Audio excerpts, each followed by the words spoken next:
Yeah, so frictionless recruiting is a pilot that automates a lot of the human manual driven workflows at the front end of the process. So it kind of helps move our candidates along faster to get to that more, I would say human touch points at the later end of the process. With AI, we're helping our recruiters and we're helping them sort of be above the process and kind of help orchestrate it. And human trust is a success metric. I think, trust amongst your business, trust with your candidates, and STA leaders, trust with your recruiters. That's, a success metric that you should really look at. Well, hi, and welcome to another Hiring Excellence podcast. I'm Johnny Campbell, your host for the podcast and CEO and co-founder of Social Talent. And today on the podcast, we're going to be talking about human-led, AI-enabled recruiting. And joining me, I'm really pleased to have Kelly Tompkins. Kelly is the hiring team's capability lead for Accenture. She's worked with Accenture for nearly 14 years. She's joining us today from just outside Chicago. And Kelly has, with her team, a wonderful story in terms of what Accenture are doing around hiring, how they're thinking about human-led recruiting, what they're doing with AI, some of the projects that they've been involved with, some of the things they're planning for the future. And to tell us all about that, please welcome to the show the wonderful Kelly.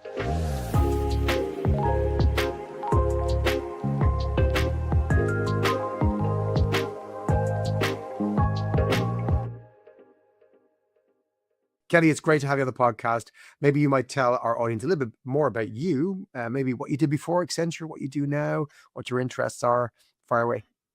Sure. Thanks, Johnny. Thanks so much for having me. Really excited to be here. Yeah, so I'm based in Chicago. I work for Accenture. I've been a part of Accenture for now close to 14 years, always within the recruitment realm, either working on hands-on recruiting for Accenture or for our clients. And now I'm part of the global recruitment capability team.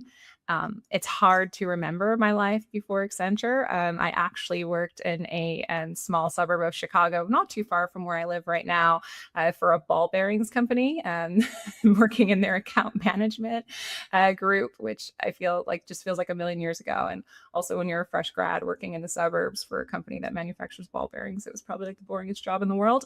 So yeah, I've been part of Accenture now for 14 years and loving it. I have had the opportunity actually to, work globally across, with many of our clients, as well as, our teams on the ground in both EMEA and APAC. So very fortunate before coming back home to Chicago. And for those of you who don't know Accenture, so Accenture is a global management consulting and technology company. We service many clients across the globe, so quite a large scale, close to 800,000 employees. We process close to 4 million applications a year, so the volume is quite high, and I'm going to talk a little bit about that later, and all different types of roles, so from strategy consulting to, tech support to, developers to operations, etc. So all different types of roles, all partially within like the consulting technology realm. So tell me what's happening in your world in terms of, let's say, top 2 or 3 themes. Is it, it's changing of skills? Is it movement to different locations? Is it volume of applications? What are the big themes that are hitting you right now? Yeah, so I think recruiting today is operating under two major pressures at the same time, volume and expectation. And I can say, I think that this is a problem probably for many organizations, but like I mentioned, a huge problem for us is that volume. So on the volume side, recruiters are managing extremely high applicant flows, particularly in skills-based roles. A huge amount of time can still be consumed by that manual review just to determine basic eligibility and prioritization. And then in return, like on the expectation side, candidates and hiring teams expect faster movement, better, more clear communication, and also a more predictable experience. So when or recruiters have to manually push every step, that becomes difficult to deliver consistent experiences, right? So candidates can sit without updates, stages can feel stagnant or stall for quite some time, and recruiter time can also get pulled away from that higher value work that we really want them to be doing. So, this tension is exactly why human in the lead matters. And, that's a term that we use here at Accenture. If you ever heard of Accenture, heard our CEO talk about, she often saying human in the lead as like an AI concept of how we're adopting AI. So, this isn't about replacing recruiters. It's about removing the manual friction that prevents them from doing the parts of the job that require that judgment and human connection. And those are things that we wanted recruiters to be doing for a very long time, right? So AI is really helping us push there and get there faster. So I wanted to touch on a word you use there because I know you use it and the team use it quite a lot, which is frictionless. And you and the team talk about frictionless recruiting a lot. So walk me through what is frictionless recruiting and why is it something you talk about in the team so much? Yeah, so frictionless recruiting is a pilot, a recruitment process model that we're currently doing here at Accenture that automates a lot of the human manual driven workflows at the front end of the process. So it kind of helps move our candidates along faster to get to that more, I would say human touch points at the later end of the process. So we're using AI enabled technology to kind of help our candidates have a better, consistent, quicker experience at that front end. And frictionless is kind of the term that we're using because it's frictionless. And so when you talk about some of the manual processes that previously Okay. were human driven, like what are they? Top of the funnel or anywhere in the Yeah. funnel? What are some examples? So some of like just the basic qualifications or eligibility checks. So, here in the US, are you eligible to work in the United States? Like that's something that used to have to be manually checked by a recruiter when that's a very yes or no question, right? So that can kind of help, I would say, move our candidates who are eligible to the top of the funnel. But also, do you meet the basic qualifications of the role? Like, do you have 4 years of experience doing this type of work? That's a yes or no question. If you answer no, you would move to the bottom of the funnel, the bottom of the pipeline. Those who've answered yes move up to the top. So some of those things are where we're, really helping. We're utilizing AI as well as interview scheduling, candidate chatbots. So like if candidates have questions about where they are in the process. So some of those, I would just say back and forth, easy communications that recruiters sometimes would have to do. Now candidates, have a chatbot for that. We talk about AI a lot as a positive that can help these things, but walk me through maybe the negative impact maybe that AI has from the candidate side and maybe how it affects volumes or your perception or of how it's driving that volume. Do you think that's a candidate use of AI maybe driving that massive increase in volume on the front end? So, essentially, we're using frictionless as, it is not something that's used everywhere. It is used for roles that are very specific, commoditized skills and requirements. So it's not something that we would consider typically, traditionally, something that's like a niche skill. And what we're seeing and where we're using it is that our candidates, there is a lot of like skepticism or, for instance, they call it like skeptical behavior sometimes in the interview process. So we also are tracking that, right? So if we feel like there was AI used to create the resume, that could get flagged. If we feel like our candidates are using AI in the interview process, that can also get flagged. Because what we are doing is like kind of that first pass is a skills interview that is, AI enabled. So you are on a screen, you're talking, and we even have, you have to have like your camera on, right? You can't be like toggling to different windows, that sort of thing. So, and even with all those checks, we're still seeing candidates that are using AI. So we know that that is also increasing the applicant flow as well, because there are so many tools out there to help you get a job that it is, there is quite a big overusage. So you've talked about obviously not having a one size fits all. So walk me through the different lanes you have. Like, what does a lane for high volume hiring look like? What does a lane for more specialist hiring volume? Where, what is your aim and objective across those? And how do you categorize those different types of hiring to have different experiences? Yeah. And I would say we're still working through this, right? So it's not exactly perfect yet. I will just to kind of like backtrack a little bit. So, we had created like a vision document, a North Star vision of what we think that Accenture recruiting will look like in the future. And it talked, I would say, not so much about technology enablers, but more like tasks that we feel like recruiters will be doing versus what they won't be doing, or skill shifts that we think that will be needed. And one thing that kind of came out through all that is that people are really worried about that human connection. They know that candidates still really really feel like they want to be connected to the company, to the organization. They want to talk to humans. And so right now we're really in the process, and this is something I plan to talk about as well, is saying that I think organizations really need to do this, is you need to really understand and define what will those human touch points be and how can you preserve them. So just kind of thinking like for us, final offer, that's got to come from a human, right? Like people should feel like that message and that welcome moment. I kind of get the chills thinking about it because I'm a recruiter at heart. Like we love delivering that, right? So that's like, something that we know we want to preserve and that we want humans to be able to do. Also an interview, like I just, in my, regardless of role, and maybe other people think differently, and that's why we're still in conversations about this, I feel like a candidate needs to talk to a human about the job before they take the job. And the point of that being is that it's also a two-way street, right? It's always been a two-way street. So they should have the opportunity to hear from the horse's mouth what the role will look like, that sort of thing. So we're in the process right now of really defining like what are those moments that matter. And that's something we've talked about a lot before as well, that we want to ensure that there is still that human connection. And those are things that we're currently preserving. So that's something, just kind of as some background that we're working on.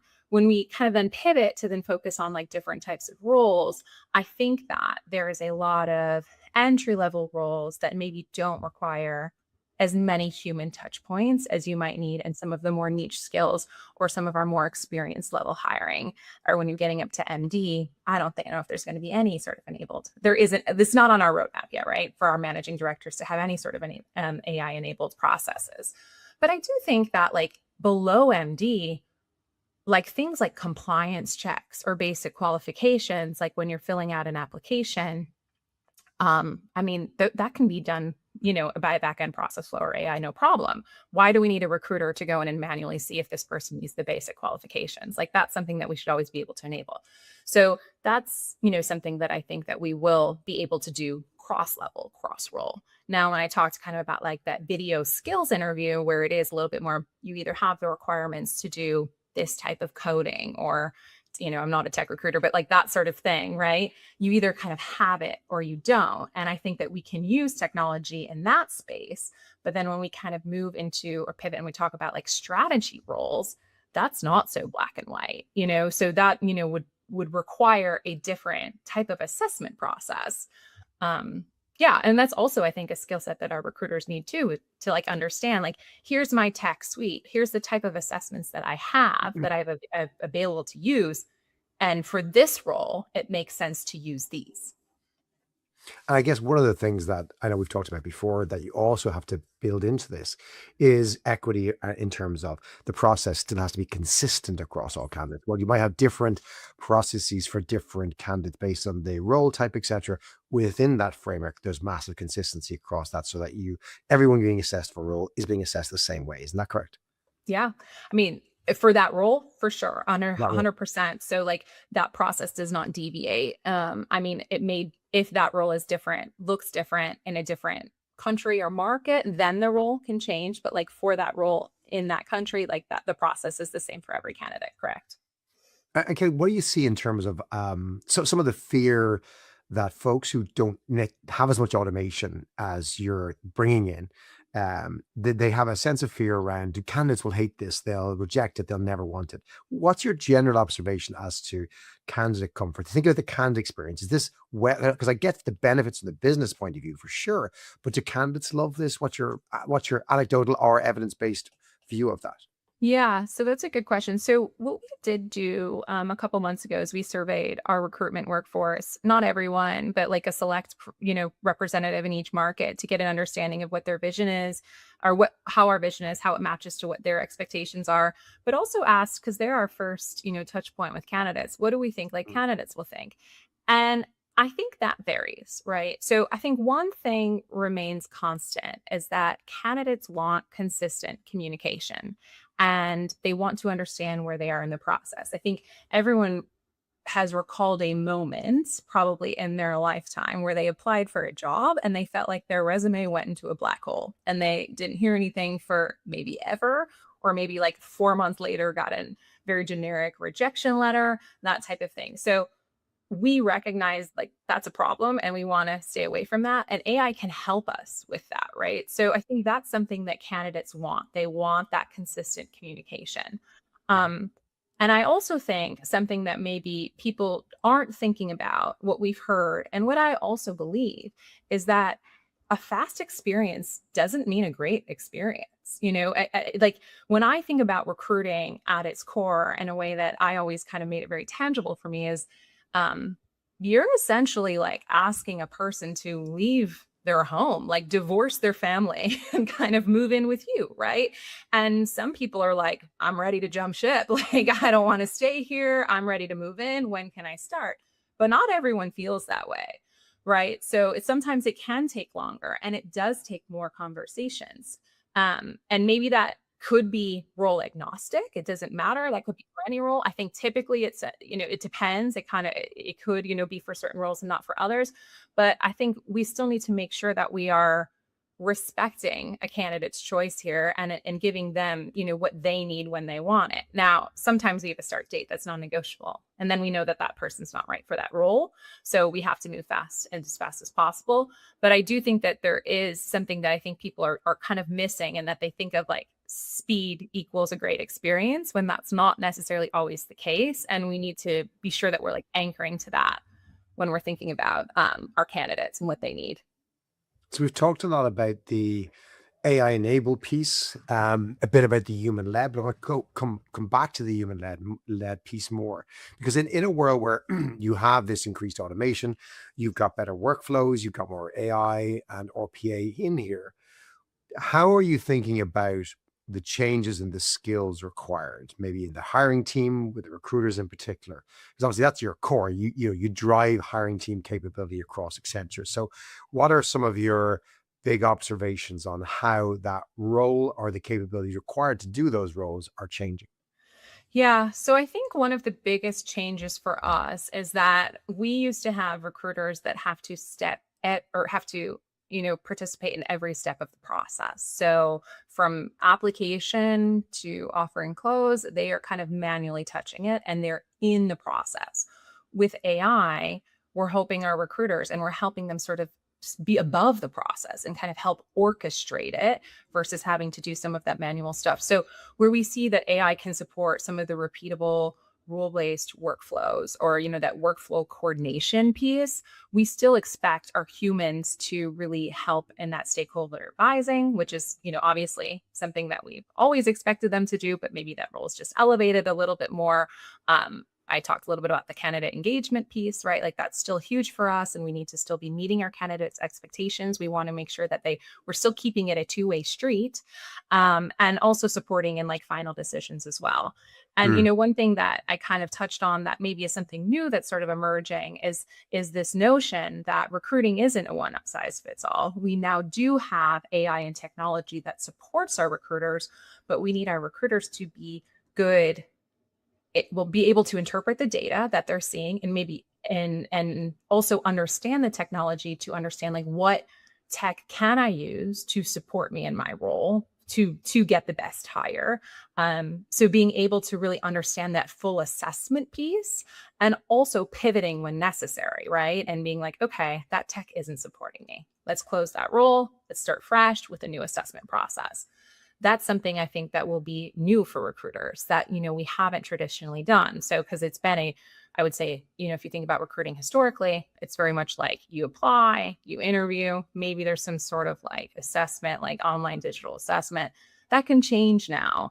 And we want to make sure other recruiters are really in the lead and helping orchestrate what that assessment process will look like. And that's a skill set that we're going to have to build. What's the gap, Kelly? If not particularly for Accenture recruiters, maybe more generally, when you kind of observe the former, let's say, 360-degree recruiter, and you look at the future recruiter in the next couple of years, and you look at the skills required, you just mentioned, how big of a gap is there? Are we 20% of the way, 50% of the way, 80% of the way? What number would you throw at it? Oh man. Um, I'm gonna say 50. And I think because when we think about a great recruiter, they are already advocating for their business. They already understand the candidate landscape. And those I think are things that will not go away. right? But I think understanding technology and utilizing it is really helpful. And I think 50, I'm saying, is like a global term because I feel like probably everyone is utilizing Chat GBT or Copilot or something like that. But obviously, every day it gets stronger and better, and you can use it in different ways and more effective ways. And I think that if you really hone in there, um, you can use it. I mean, I feel like even in the last week, I've learned so much more on how to better use Copilot in my job than I did, the week before, and that sort of thing. So I do feel like, there's definitely some ways to get there, but the bulk, or I would say at the core of what recruiting has always been, I don't think will change. Like humans are still in the lead there, right? Like they're still advising their business, they're still advocating for their candidates, and we don't want that to change. And we hope that they've always been great at that, and they'll continue to be great at that. So how are you then thinking about two things? One, how you develop that remaining 50% on average. Is that changing? And then second of all, are we talking about in some cases maybe redeploying talent into these roles or out of these roles? Yeah, that's a good one. And I think that it's still, something that we're kind of designing the train, and as it's moving, or there's some sort of very corporate cliche analogy there that people always say. I think upskilling for us is an adoption requirement. Like it's definitely not a side program or an afterthought. Everyone at Accenture, regardless of your role level, et cetera, has to take basic AI training and how to use some of the tools that you have. And that's not something that I think, is ever going to go away. And it's only getting better, or only getting more predominant. Additionally, we have created specific like recruitment learning that we want everyone to go through. And that's also like a basic requirement, like how to utilize the AI tools that are available to you to make you more efficient. So, that's something that we're really focused on. I mean, I do think there will be some natural attrition of people who are just not on board with this. And I think that what Accenture's doing from this, um, I would say, like automation or heavy automation, not every company is probably going to do that or understand that or want to do that. But we obviously operate with volumes that a lot of other companies do as either. So we have to adapt. And we're, open to it. That's also something that we heard from our recruiters. Like, we know automation is coming and we're here for it. We just want to know how it's going to better support us and not take away our jobs. So, upskilling is a huge thing for us, and something, like I said, that's an adoption requirement. And, we're also just, we're also got some key focus areas on ensuring that there's some role clarity and that the skills are aligned to the human owned work that we're designing for. And that our learning pathways that we're creating are tied to judgment and advisory capability as well.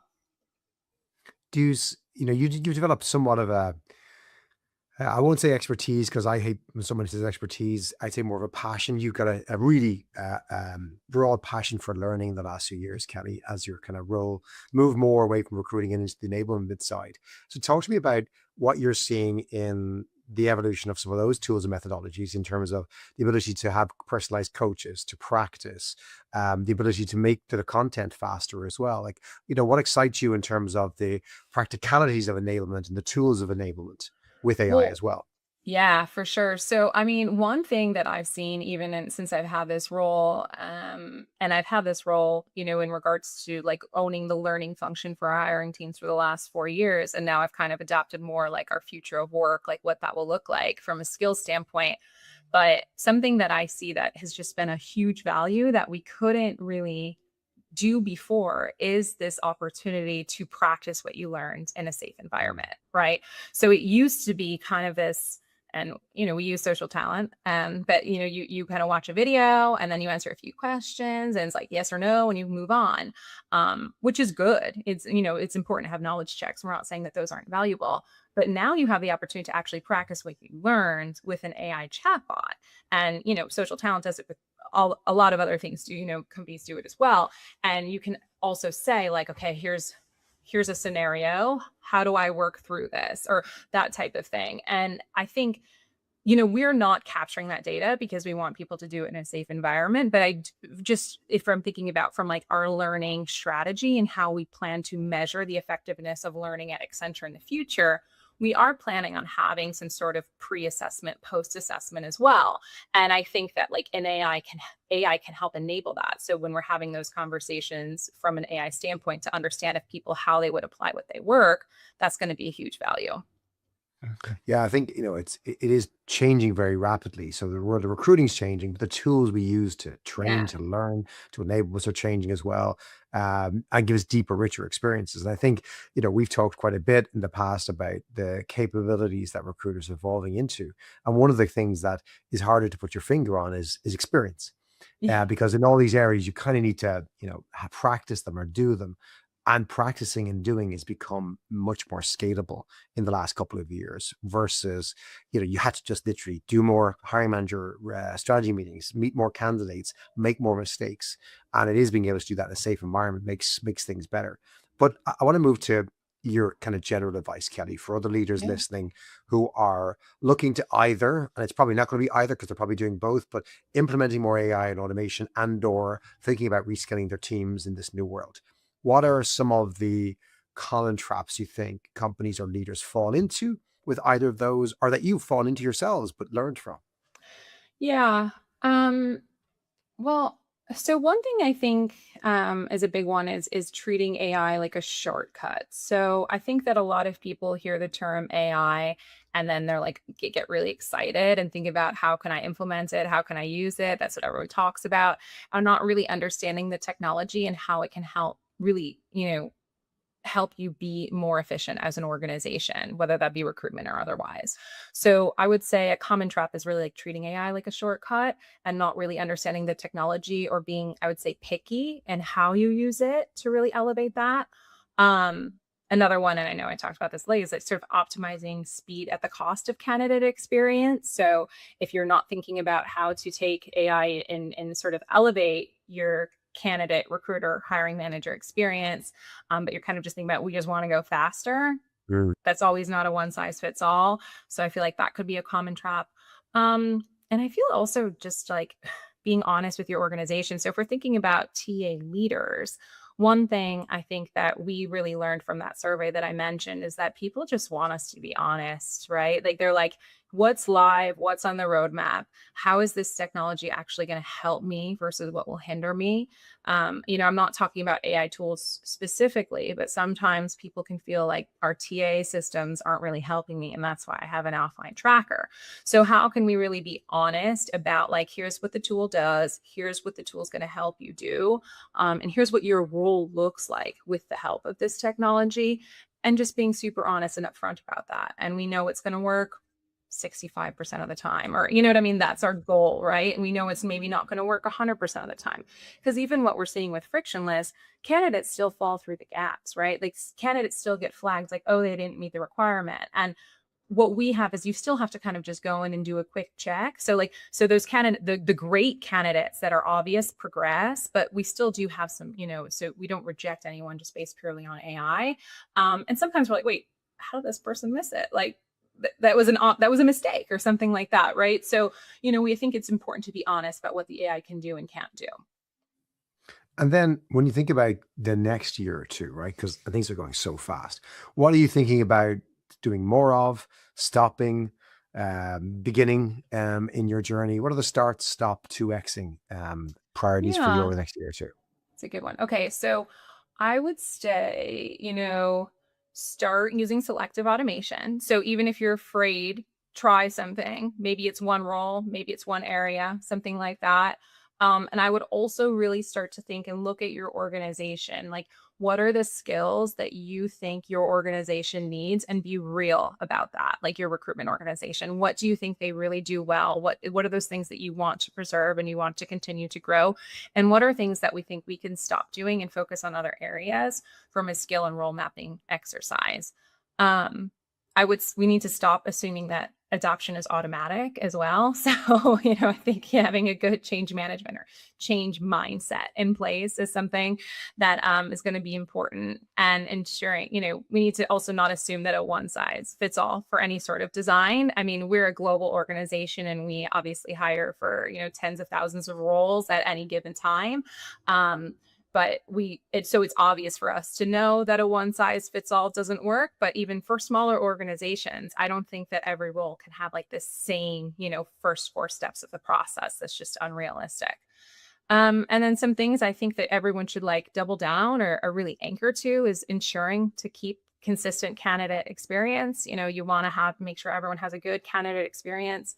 Again, that upscaling role clarity, that's going to be something that's huge, and that can evolve. But I think it's just being honest about that. Like, here's what we know the next 18 months are going to look like for us and what we want to focus on. Or maybe it's not 18 months, maybe it's 9 months. But I think, it's important to kind of look at it that way.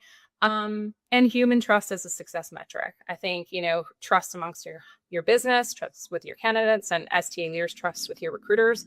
That's, a success metric that you should really look at. Kelly, I've really enjoyed hearing your insights. I think a lot of companies can learn from what you and the team are doing. I think you're quite ahead in many, many areas. The scale, as you mentioned, is just enormous, gives you a huge opportunity to see what's happening.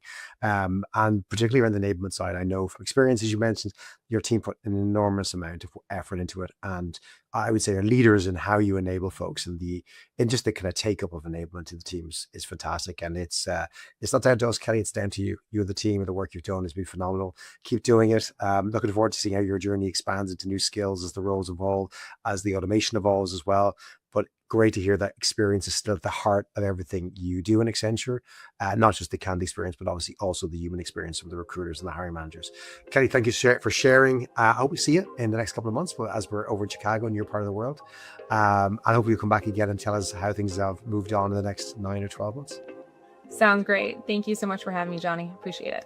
A pleasure, and thank you for listening and joining us this week and sharing on the journey of frictionless recruiting with Kelly Tompkins from Accenture. We'll be back next week with another great episode. Until then, take care.